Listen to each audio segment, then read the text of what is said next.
আসসালামু আলাইকুম। কেমন আছেন সবাই? আশা করি যে যেখানেই আছেন আল্লাহর রহমতে সুস্থ এবং নিরাপদে আছেন। আমিও ভালো আছি। আরো একটা ছোট ব্লগ নিয়ে হাজির হয়ে গেলাম। আমাদের সন্তানদের দুনিয়ার শিক্ষার জন্য আমরা কত কিছুই না করি। কত কষ্ট, ঘুম, টাকা-পয়সা, আমাদের নিজেদের খাবারও আমরা ত্যাগ করি শুধু সন্তানদেরকে দুনিয়ার ডিগ্রি দেওয়ার জন্য। একবারও কি ভেবে দেখেছেন এই দুনিয়া অল্প সময়ের? আর দিনী শিক্ষা সন্তানকে অবশ্যই দিতে হবে। এতে আপনারই লাভ। কারণ কি জানেন? আপনার সন্তানও বেঁচে যাবে আল্লাহর কঠিন শাস্তি থেকে, আপনিও বেঁচে যাবেন আল্লাহ পাকের কাছ থেকে জবাবদিহি করা থেকে। প্রিয় ভিউয়ার্স, একটা কথা সবসময় মনে রাখবেন, আমরা সবকিছু বুঝি তখন জীবনের শেষ সময়।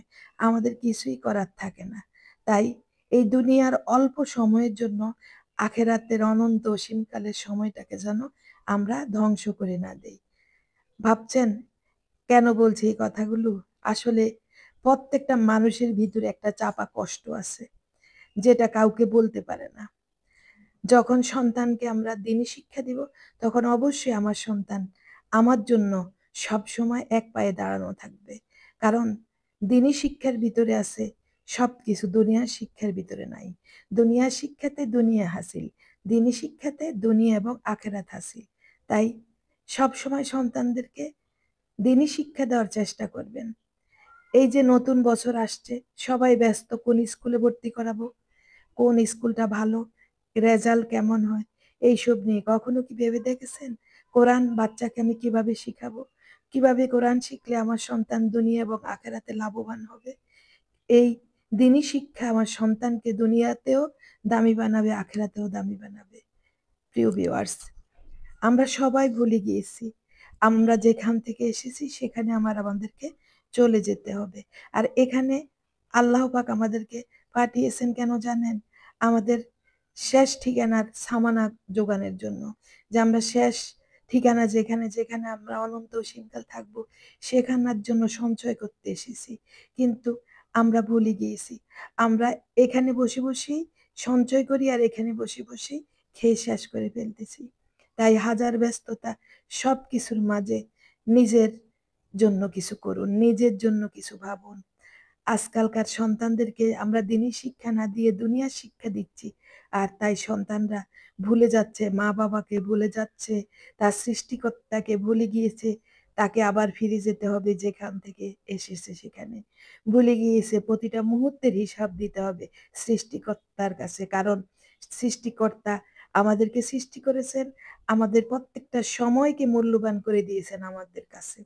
আর তাই আমরা চলুন সবসময় আমাদের সৃষ্টিকর্তার আদেশ মেনেই কাজ করি।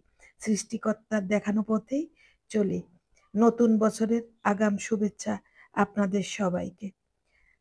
আমি আমার ভিডিওগুলোতে সবসময় শিক্ষামূলক বা আপনাদের উপকারে আসবে এমন কিছু দিতে চেষ্টা করি।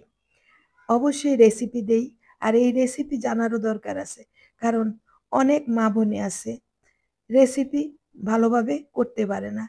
আর ভালো খাবার বা ভালো রেসিপি তার পরিবারের সবাই পছন্দ করে। প্রত্যেকের সামর্থ্য অনুযায়ী। ১০ দিন না খেলেও ১ দিন কিন্তু ভালো খাবার পরিবারকে দিতে হয়। তাই আশা করি আমার ভিডিও দেখে আপনাদের উপকার আসবে। আর আমি চাই আমার ভিডিও থেকে আপনারা কিছু জানেন, কিছু শিখেন। অনেক কিছু বলে ফেলেছি। ভুল ত্রুটি হলে ক্ষমা সুন্দর দৃষ্টিতে দেখবেন। আবারও চলে আসব নতুন ব্লগ ভিডিও নিয়ে। ভিডিও যদি আপনাদের কাছে একটু ভালো লেগে থাকে, লাইক, কমেন্ট, শেয়ার দিয়ে ফ্রেন্ডস এবং ফ্যামিলিকে দেখার সুযোগ করে দিবেন।